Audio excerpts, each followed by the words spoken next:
give a quick hand to all of our scripture readers this morning? Man.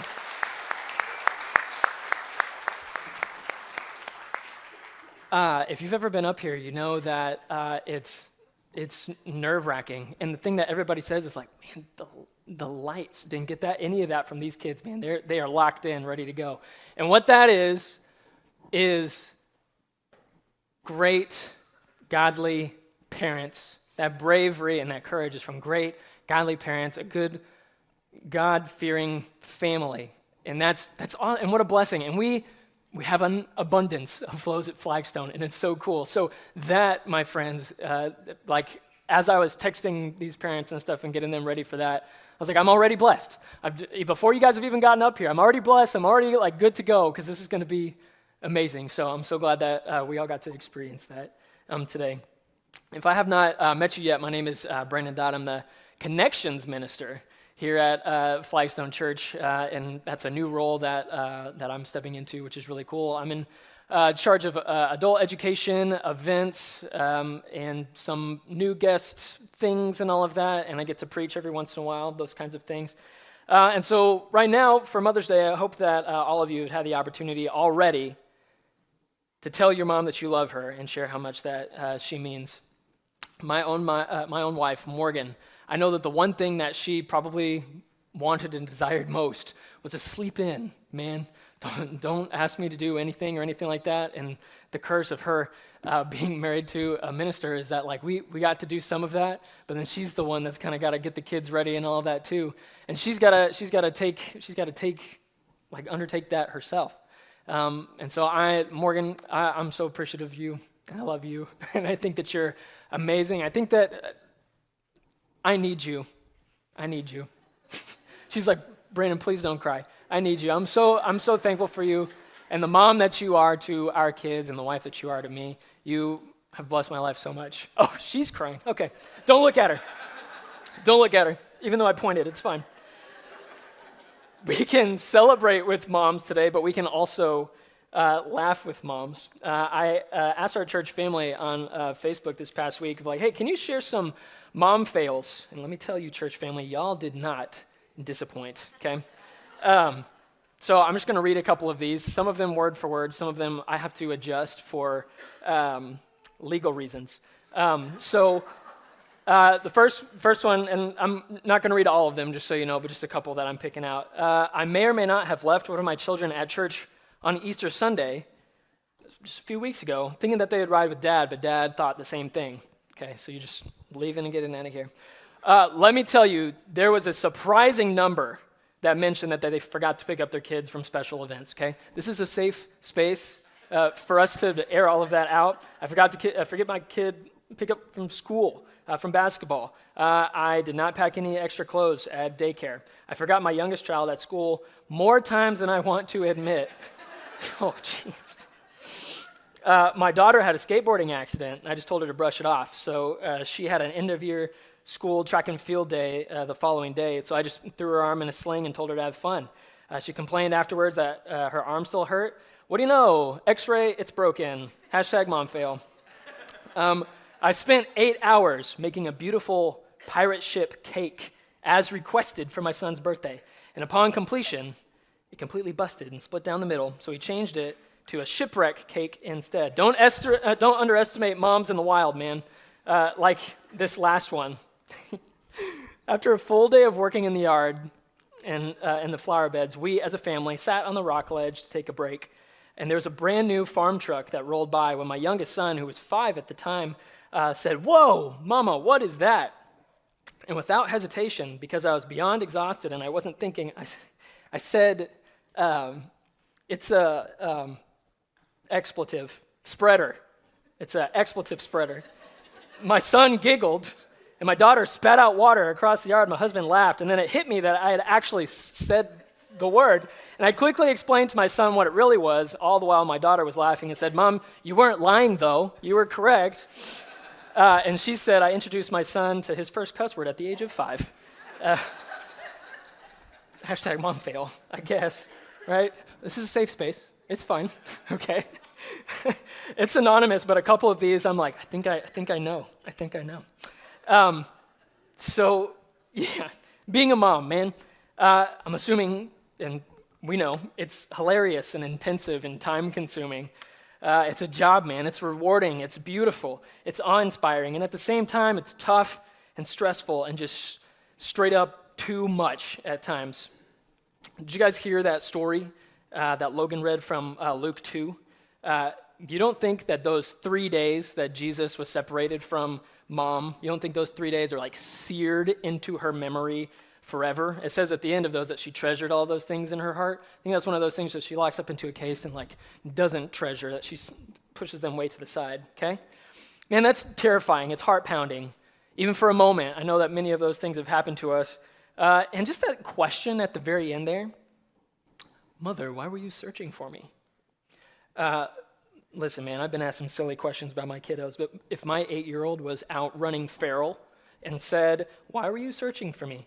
I'd be like, nah, child, no, you don't get to talk. Like, you're getting in the minivan, boom. And I envision myself slamming the doors, but it's the press the button, so it'd be like a really slow, just like, get in the car, like, I slammed it in my head, you know. And so I don't know about losing your kid for 3 days as a part of like the normal parent experience, maybe some of us, although it looks like all of us have left our kids stranded at school or church at some point. But this story begs the question, man, what kind of a mom did it take to parent God in the flesh? What kind of a mom did it take for that? So this morning, we're going to wrap up our series exploring the questions of Jesus with this incredible story of preteen Jesus viewed through the lens of Mary, the mother of God in the flesh, specifically looking at what kind of mom does it take to mother the Son of God. There's 4 things that I want us to focus on intentionally today. So let's start at the beginning. We find this story at the end of Luke chapter 2, which if you're not there, by the way, it's in the New Testament, Matthew, Mark, Luke, and John. It's on the right-hand side of your Bible, or if you're scrolling, just keep going, man. Luke, Matthew, Mark, and Luke. Okay, these are all accounts of Jesus' life right here. These are the red letters. Now, all the accounts of Jesus' life, and right here in Luke chapter 2. Luke chapter 2 it's pretty important, okay? It's a pretty packed, like, pivotal chapters here. You've got the birth narrative of Jesus, angels and shepherds, Jesus presented in the temple as a baby. All the Christmas sermons, Luke 2. That's what's happening. And what's crazy is that all of this right here, this is almost all we know about Jesus' life before he turned 30. Right here, summed up in one chapter. So we've gone from 6 weeks old Jesus, well, newborn baby Jesus, to 6 weeks old Jesus, to 12-year-old Jesus here, and 30-year-old Jesus in the span of 52 verses. That's some pretty weird time jumps, which is interesting to think about. This is the most important, it's not arguably, this is the most important person in history, and we have nearly nothing about his life before age 30. Apparently, Jesus and his family lived a pretty quiet an unremarkable life until he began his ministry. This is just an average family being faithful to God. It's not one of my points, but man, the family of Jesus, they're an average family just being faithful. That's pretty solid. It's pretty encouraging, right? We can be that. So in verses 41 and 42, we're given the context of the story unfolding, and we get a glimpse of the kind of the family values that Mary and Joe had set up. So let's read it again. Luke chapter 2, verses 41 and 42. Now his parents went to Jerusalem every year at the feast of the Passover. And whenever he was 12 years old, they went up according to custom. So this is the first insight into the kind of mom that Mary was. She and Joseph had crafted their family structure around faith. She and Joseph had crafted their entire family structure around faith. In that verse, it says, every year, their family and their friends made this caravan, making this around an 80-mile journey from Nazareth to Jerusalem, and they headed up for a week-long feast, this week-long feast of unleavened bread in Jerusalem. Now, this particular feast may not really seem like that captivating when we've got like the Disney World, Florida vacations and stuff that I'm hoping many of us have gotten to experience or something like that. So it may not be as like, oh, really exciting stuff. But for this family and at this time period, this was it. This is what they looked forward to every single year. It was a non-negotiable. And Mary and Joe had sewn it into the fabric of their family structure. Now, for sure, You could say, okay, so hitting up a once-a-year religious ceremony hardly shows that their family structure is just like centered around their faith. And you would be correct. But it looks like that their life shows otherwise. In that same chapter, just a couple of things here, just in that same chapter, we see them presenting Jesus in the temple in verse 23 of chapter 2. And in chapter 1, Mary is called highly favored by God, not just once, but twice in the same sitting. And whenever God himself, or I guess as this angel comes down to Mary and says, listen, your whole teenage life, I'm about to disrupt it, okay? Everything that you thought that life might be, I'm about to disrupt it. It's about to happen, okay? You're going to be the mother of the Son of God. And I don't know very many teenagers that would respond the way that Mary said. She said, let it be so. I am your servant. Highly favored. Man, she's got some faith. I am the Lord's servant. Let it be so. And Joseph himself was called faithful to the law in the book of Matthew. And whenever angels come to him multiple times and say, hey, you should do this, he says, yes, sir, and goes and does that. So it's not surprising that they went every single year to a festival like this because the rhythms of their life were centered on the very personal relationship with God and the relationship that they were modeling for their children. They had made a rhythm. They had made a lifestyle that centered, that revolved around their faith. This is a faith that they passed down, and it's a faith that's actively prioritized. Paul in the New Testament, this is after Jesus' time on earth, he witnessed this principle in his own son in the faith. He wasn't a father officially, but this was his son in the faith, Timothy. Whenever he was writing to this kid, Timothy, in 2 Timothy chapter 1, verse 5. He says, now I remember your genuine faith, like for real faith. Not this like kind of superficial, but this genuine faith. For you share that faith that first filled your grandmother Lois and then your mother Eunice. And I know that same faith continues strong in you. So our faith, many times through God's grace, can be passed down like this cup of water, this inheritance. I like the way that he says it, that his grandmother, Lois, she was filled with this faith, and she poured out herself into Lois, Timothy's mother, and that faith in turn was passed down to Timothy. It's an inheritance. That's pretty solid. So we can actively pass down our faith like a cup of water, like an inheritance, or we can unintentionally, or maybe even intentionally, model to our children that faith is only good when it's convenient. Like whenever there isn't anything else on the calendar, or whenever we're just not tired or not busy. And things like that can get serious really quick. And I'm not trying to hurt anybody, I'm trying to love you. But man, if we present our faith to our kids as something that's just like an attachment to our lives, something that can be consistently subbed out for just a myriad of reasons, we can't be surprised whenever our kids put their faith to the curb. We can't be surprised for that. We need prayerful parents. We need intentional discipleship, soft hearts before God. There's, like I said earlier, a new class on Sundays here in Classroom 102 called Intentional Parenting. If you need a place to start, that's a good place, right along with prayer. God, help me to be the intentional parent, the faith-filled parent, to put faith as the central cornerstone of what our family is about. So, back to it. This small family is headed to the Passover feast with friends and family. The Passover was the opening feast of this 7-day feast of unleavened bread, and it was a riot. Man, it was this week-long celebration of whenever God miraculously brought his people out of Egypt centuries before, and the celebration was just epic. Historians noted that there was more than 200,000 people packing out the city every single year. To help us kind of see that in our heads, that's filling up the Razorback football stadium almost 3 times. That's how many people are in this one place for this celebration. Whew, no wonder Mary lost track of her kid, man. There's not any Life 360 or anything at that point. Then the actual observance of the Passover feast and the sacrificing of the lambs. Now, as a 12-year-old, this might have been Jesus' first time witnessing those kinds of things. Back in this culture, whenever you turned 13, that would be whenever you take an active role. You're a part. You're with Joseph, and you're taking part in all of these things, not just being taught, but you are you're doing these kinds of things. You're doing this together with your dad. And so they slaughtered an unblemished lamb in the temple. There was a really careful observation of this feast, of this lamb after sundown in their own homes.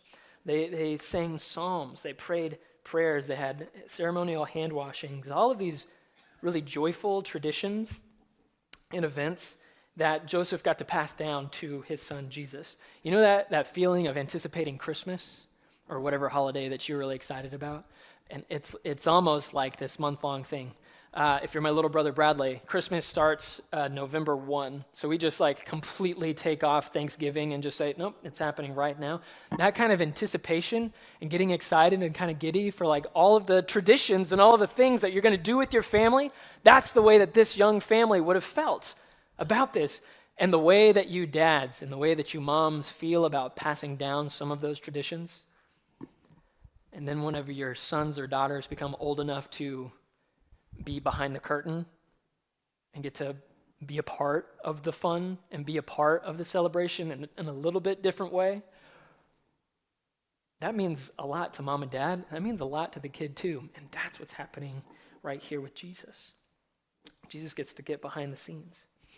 And that was just the first day of this 7-day process. This week-long festival was spent joyfully worshiping with friends and family and sharing stories and memories, sharing what God did, what God is doing, and what God will do. And I like to think that Jesus went to bed after that first night, and he was looking up to the stars, and he just couldn't sleep. You guys remember the nights before Christmas whenever we were a kid? You're racked with anticipation. You can't sleep. He's staring up at the stars, because the whole thing is just so much, the celebration, the meaning, the relationship that he was forming with God and with his friends and family. And I almost wonder too, if after witnessing those things in this way, if his mind is kind of just racing of this innocent lamb is being slaughtered in remembrance of what God has done to save his people. And I think all these things are kind of just clicking around in his head. And it was all a gift. And from these next few verses, we can see another insight into the kind of mom that Mary was to Jesus. Insight number 2 is that Mary was tribe-oriented. Tribe-oriented. Luke chapter 2, verses 43 and 45. And when the feast was ended, after this week, as they were returning, the boy Jesus stayed behind in Jerusalem. And his parents didn't know it. They supposed him to be in the group. They went a whole day's journey. And then they began to search for him amongst their relatives and acquaintances. And when they didn't find him, they returned to Jerusalem searching for him. All that I can picture is that scene from Home Alone 2. So I'm apologizing. Hand this to Kevin. Hand this to Kevin. Hand this to Kevin.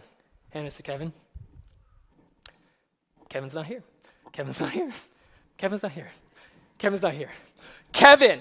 And this moment, 24 hours has gone by, and it's oh, man. And maybe Jesus just got missed in the count. I saw him, but it was just that cousin that kind of looks like Jesus. It's oh, yeah, I'm sure he's here. It's all right. Only to realize that, no, he's not here. He's not, it's 24 hours before they even knew. Okay, moms in the room, I'm just going to speak to you right now for one moment. You are doing great, okay? You're doing awesome, okay? 24 hours, they walked 20 miles away from their son. How the heck did they get so far without noticing his absence? Well, I think because she and Joe just felt really, really comfortable and perfectly safe letting Jesus just be a kid amongst their friends and family. The English Standard Version translates relatives and acquaintances. I hate relatives, his friends and family, man. But the Greek right here for friends are people that are well known through experiences. Okay, so they're not just acquaintances. That's not the right word here. They're well known through experiences. These were her people. This was her tribe, the people that were walking through life right alongside her. We got to give this chick some credit, man, because it's a blunder to lose track of the Son of God, but she has good reason to believe that he was safe amongst her family and friends that knew him best, right? And sometimes for us, that community is tough to build. It's tough to find people to do life with and people that can become your people. Morgan's family, the closest family, is 5 hours away. My closest family is 6 hours away. And then my parents are 9 hours away. We have an opportunity to live on an island if we choose, and not in the tropical sense. A bad island, by ourselves. J.C. Ryle captured the significance of friendship well. He said this in this well-known quote. He said, "This world is full of sorrow because it's full of sin. It's a dark place and it's a lonely place. It's a disappointing place. The brightest sunbeam in it is a friend. Friendship halves our sorrows and it doubles our joys." Marshall Brown shared with me that he knows the benefit of what that looks like full well. If you guys don't know, Marshall's normally the guy that's up here. His middle child is getting married in just a few weeks. And he shared with me, he said, "Hey, listen, man, from the time that his children were young, small kids, like my kids' age, small kids, they prayed something very intentional.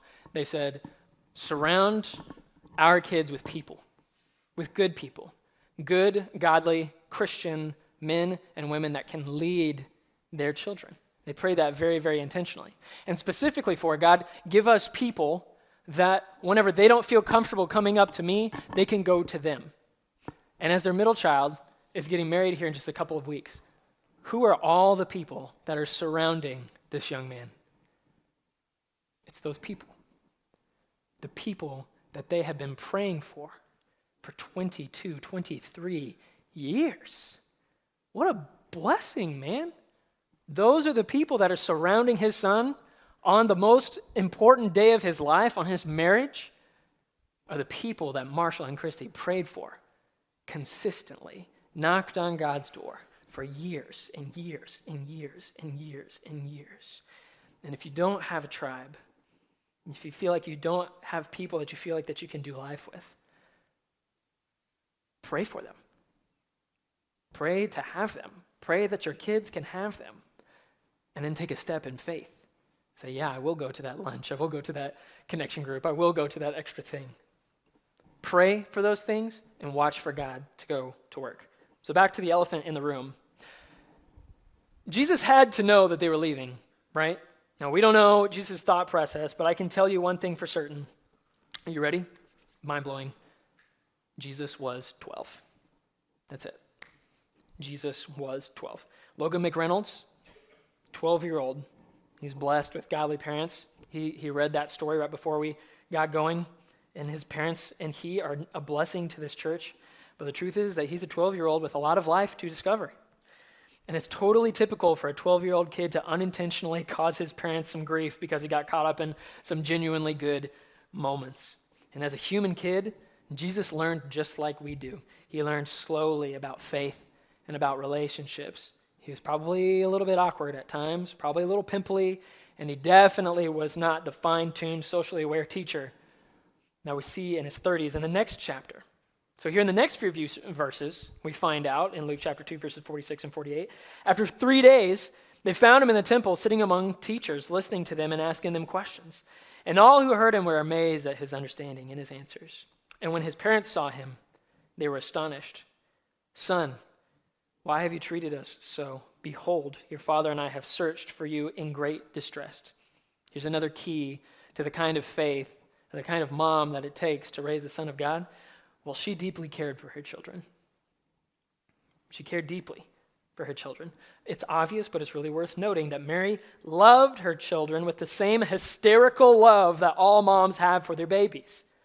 72 hours, man. Mama away from her baby. I mean, we're talking frantic, no sleep hysterics, right? Right? That's what we're talking about here. 200,000 people to search through. You're thinking the worst. My kid's in a ditch. My kid has, gotten himself into some trouble. Maybe he was hanging out with those friends that I said, hey, Jesus, you need to stay away from. But they found the kid in church. It's like, it's the most Jesus thing ever, right? This is all we know about Jesus' childhood, is that this one oversight, it lands him in church, having a conversation with the pastor instead of in a squad car having a conversation with an officer, okay? What is he doing? Jesus is asking insightful questions, and they were all amazed. The Greek means struck, literally thrown out of position. They were here when they started the conversation, but the way that Jesus was talking, I had never thought about that before. And these were learned guys. These were people that knew the Bible, and Jesus is up here spitting truth. And mom and dad, they were astonished at this too. The Greek for astonished was to strike with panic and shock and amazement. Everybody here in the crowd is just shook. And in verse 48, it's like really, really clunky. Son, why have you treated us so? Behold, your father and I have been searching for you in great distress. But moms, what would you say, man? What are the emotions behind what she says? Honestly, there's probably some mom rage in there, I think. But at the core of this is hurt. The Greek here literally reads, behold, we have been searching for you in intense pain and anguish and torment. Those are some pretty strong words. What a raw moment that God has led us into in Scripture. An intense, shameful mom fail, right? And I know that there are many days that moms, you go to bed feeling like you're just really stinking up the mom role. The house is a mess. Kids are running feral. Pizza for dinner. Again, we're constantly late. Hair's in the messy bun. But the emotional toll is probably higher. Why did I lose my patience? Well, so much for gentle parenting. I'm failing these kids. I'm just not good enough. Look at me. Mama's in the room. God chose Mary not because she was perfect, but because she was faithful. God chose Mary not because she was perfect, but because she was faithful. God has already accounted for your flaws and failures before he chose you to be a mom. He's accounted for those things. I think you're okay. I think you're okay. Do you love your kids? You're doing great. She, in the midst of her flaws, was exactly the kind of mom that Jesus needed. And you are exactly the kind of mom that your kids need. You just have to be faithful. Your pain and your anguish and your torment at times, I know, stems from the intense love that you have at your core. Moms, keep going, man. I see you. We see you, and we love you. And then the first words ever recorded in Scripture of Jesus, Jesus says, why were you looking for me? This is in Luke chapter 2, verse 49. Why were you looking for me? Did you not know that I must be here in my Father's house? And they didn't understand that saying whenever he spoke to them. The Greek here reads that they couldn't put the pieces together. It's like this big puzzle is out here, and they literally could not put the pieces together of what he was saying to them. And I know that this series is about the questions that Jesus asked and exploring those to the ends, but a really quick disclaimer. Any way that I might try and answer that question this morning, I feel like would be insufficient for what the story demands. So this is just a personal confession to you guys. I feel like Marshall's going to call me and be like, come on, dude, you had one job. But I mean, listen, Jesus is making a really, really bold claim here. So I feel like I'm not going to satisfy this question for you. It's meant to jar us a little bit, just like it did his parents. First off, I don't think that Jesus is being a punk. He's being a 12-year-old kid. I think that he genuinely did that unintentionally, and he wasn't trying to state the obvious. I believe that he was just in the midst of discovering who he really was. Look at verse 49 again. He said, did you not know that I must be in my Father's house? Nobody had spoken about God like that before. Nobody had. No one had ever talked about God like that. In the Old Testament, God is referred, this is 39, this is the library, that is the Old Testament, tons and tons and tons of Hebrew verses. God is only referred to Father as Father 14 times, and many of those times it's really impersonally, like the Father of the nation of Israel. Just 14 times in our whole Old Testament. But whenever Jesus comes on the scene in the New Testament, he addressed God as his Father more than 60 times just in those 4 books, and he never used any other term in reference to God. Whew. This 12-year-old kid is saying some pretty bold stuff, and he had watched the slaughtering of an innocent Passover lamb. Its blood was spilled and honored as a sacrifice that was needed to even the scales. And I think that after this whole day, this whole week-long feast, I feel like something just like clicked for Jesus. This is a personal opinion of mine. I just feel like something just clicked. His identity might have started to come into focus just a little bit more clearly, and his purpose maybe just a little bit more defined. The identity of Jesus is not an easy one, which is why we're not going to dwell on it for a very long time today.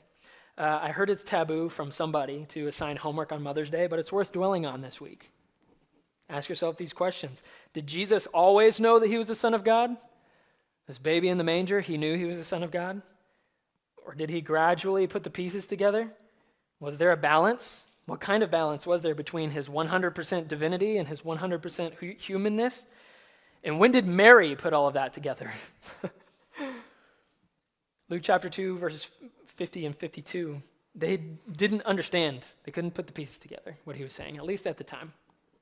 And he went down with them, and he came to Nazareth and was submissive to them, and his mother treasured up all these things in her heart. And Jesus increased in wisdom and stature and favor with God and man.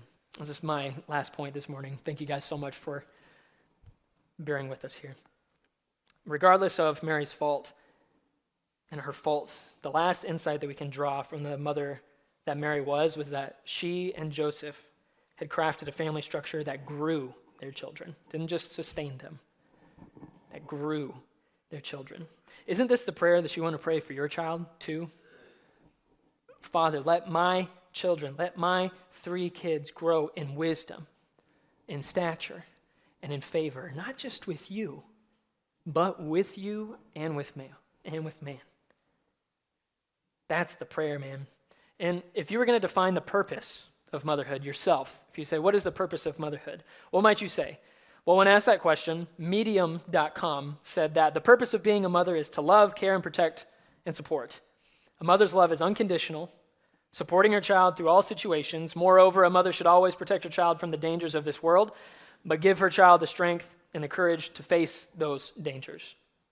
And I think those words are wise, but man, here at the end of Luke, he makes it really simple. We want to grow our children so that they're wise and strong here and here. Here and here. So how did they do that? And how can you become the mom that God has called you to be? Well, number one, we need to make faith a priority to our family. We need to make faith a priority in your family. This is an active thing. We have to, and I don't say this lightly, you have to make war. Active war with the loud voices that are vying for your kids' attention and all of the endless activities that are vying for your kids' time and affections. We need to make war for those things and have wisdom whenever we push those things in front of our kids, because those things can pull our family away from intentional time together. Meals, late night dance parties, to worship songs, and prayer. We have to have an intentional plan to talk about Bible stories. There's apps out there and plans and YouTube videos. It's not that those things are bad. We have to intentionally look at those things and make war against them to make faith a central part of our life. And we need to invest in our tribe. We need to pray for people. Pray for your kids to have people. For good Christian men and women to come alongside your kiddos and shoulder the weight of life. You guys can go and enjoy the splash pads and the barbecues and the long conversations and those friendships. Have our sorrows and double our joys. And we need to commit to loving our kids with a fresh and new abounding love every single day. The Bible says that whenever we wake up every morning, we wake up to new morning mercies. Whenever we wake up every morning, God looks at us and says, here are your new morning mercies. Everything in the past has been wiped away, and I'm giving this to you. And we can do the same for our kids. Paul says in 1 Corinthians chapter 13, he describes exactly what that love should look like. Love is patient. Love is kind. It's not jealous or boastful or proud or rude. It doesn't demand its own way. It's not irritable, and it keeps no record of being wronged. It does not rejoice in the injustices, but it rejoices whenever the truth wins out. Love never gives up, never loses faith. It's always hopeful, and it endures through every circumstance. It's a beautiful verse, man. We got to pray that for our kids. And honestly, maybe you start just praying the first one. You say, God, let me be more patient. Oh, crud. Okay, let's do the next one. Let me be more kind. And you just work through those things. And every single day, you commit yourself to say, man, you know what? I'm never going to be able to love perfectly, but I can love better today than I did yesterday. And then last, we pray that our children grow in wisdom and stature and in favor with both God and man. I'm going to do something that's potentially a little awkward in here, but I'm okay with it, so I apologize. I want you to look around. Look around right now at all the mothers in the room. Don't look at me. I see you if you're looking at me. Look around. All the mothers in the room, okay? Now, if you have the opportunity, I want you to look at your mom. Find your mom if she's here. And if she's not here, look at the mother of your children. And if none of those are true, look a mother in the room that you deeply respect. Look at a mother in the eye that you deeply respect. And I want you to take a second, find them with your eyes. And I know it might be awkward, but I want it to be said at least once audibly from all of the fathers, because we don't say it enough, and all of the kiddos, because they may not say it at all. Right now, I want you to look at this lovely woman in the face, and I want you to say, you are doing a great job.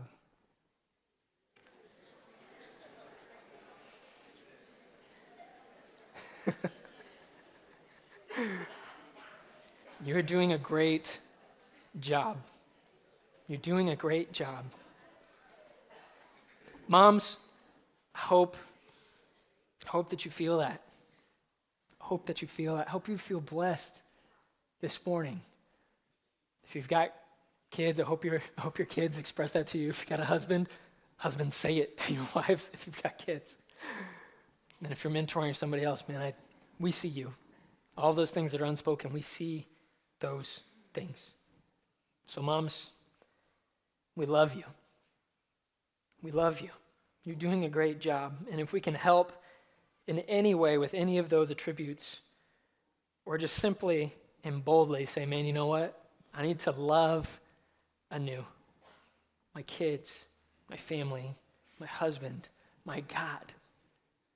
If you need to put on Christ in baptism and give your life fully over to everything that he has for you, we would like to do that. You can come to the front now as we stand and sing.